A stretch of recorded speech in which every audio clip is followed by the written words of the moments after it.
Hello friends, welcome to NCN tree. तो आज मैं आप सबके लिए एक बहुत छोटा सा ही टॉपिक लेके आई हूँ, लेकिन आप सबको इस टॉपिक से बहुत सारी अच्छी जानकारी आपको ज़रूर मिलेगी। क्योंकि ये जो टॉपिक है इसमें हम लोग बात करने वाले हैं कि हमें फल की इच्छा या फिर पुण्य की प्राप्ति की इच्छा क्यों नहीं करनी चाहिए। लोग जो हैं जनरली कोई भी काम करते हैं तो उन्हें पहले से ही बता दिया जाता है, तुम ये काम करोगे तो तुम्हें ये फल मिलेगा, तुम ये काम करोगे तो तुम्हें पुण्य की प्राप्ति मिलेगी। लेकिन अगर आप कोई भी काम करते हैं और उसमें पुण्य की प्राप्ति की पीछे आपकी मनसा रहती है, तो वो कार्य कभी भी आपको फल नहीं देगा। क्योंकि अगर आप कोई भी काम कर रहे हैं, जैसे किसी को दान ही दे रहे हैं और दान देने के पीछे भी आपका यही उद्देश्य है कि आप इसको दान इसलिए दे रहे हैं कि आपको रिटर्न में बहुत पुण्य मिले, तो वो पुण्य कभी भी आपको नहीं मिलेगा। क्योंकि ये दान जो था इसमें आपकी एक जो स्वार्थ भावना थी वो छिपी हुई थी।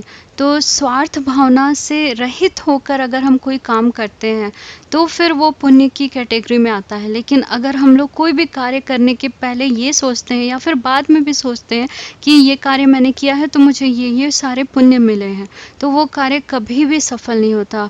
आजकल मुझे इस बात का दुख होता है कि जो लोग बड़े बुजुर्ग हो चुके हैं वो लोग भी ये बात कहते हैं कि तुम ये कार्य करोगे तो तुम्हें ये पुण्य मिलेगा, तुम ये करो तुम्हें ये पुण्य मिलेगा।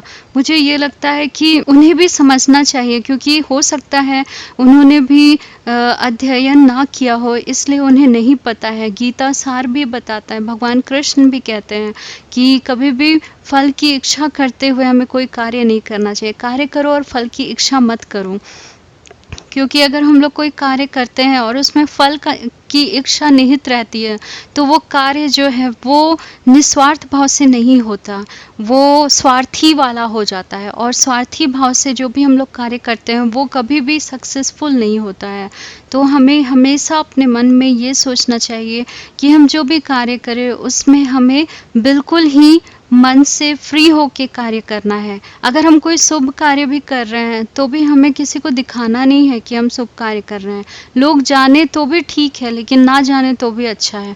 कहा जाता है ना कि नेकी कर दरिया में डाल, यानी कि आप अच्छा कार्य कीजिए और उससे किसी को भनक भी मत लगने दीजिए कि आपने कोई अच्छा कार्य किया है। या फिर एक हाथ से दान देने पे दूसरे हाथ को पता ही नहीं चलना चाहिए, ऐसा भी हमें कहा गया था।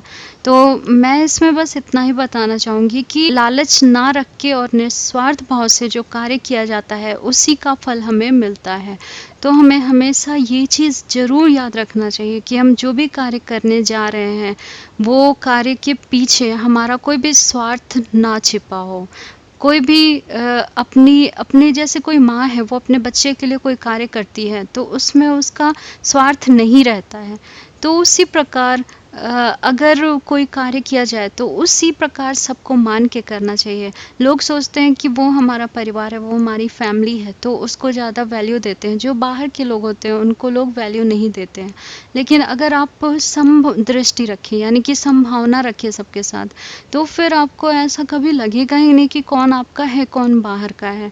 फिर आपको लगेगा कि सारे ही जीवात्मा है और उन सब के अंदर भी भगवान ही बसे हैं। कहा जाता है ना कि हमारे अंदर, क्योंकि उपनिषद जो है वो बताता है कि हम सबके अंदर भगवान बसे हैं।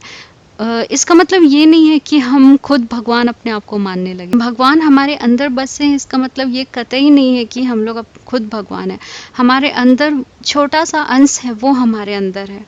तो हम लोगों को मतलब उपनिषद में ये लिखा हुआ है साफ साफ कि हम लोगों को हमेशा कोशिश करनी चाहिए कि भगवान का के जैसा बनने की कोशिश करनी चाहिए। उसके लिए हमें बिल्कुल स्वच्छ अपना मन रखना पड़ेगा। बिल्कुल जो छोटे बच्चे होते हैं उस तरह की अगर भावना हमारे अंदर होगी तो ही हम भगवान को प्राप्त कर सकते हैं। तो इन सारे चीज़ की जो शुरुआत होती है वो होती है अगर आप कोई भी कार्य निस्वार्थ भाव से करें तो ही वो चीज़ पॉसिबल हो सकता है। तो दोस्तों, आई होप आपको ये वीडियो पसंद आया हो। अगर पसंद आता है तो हमारे चैनल को ज़रूर सब्सक्राइब कीजिए।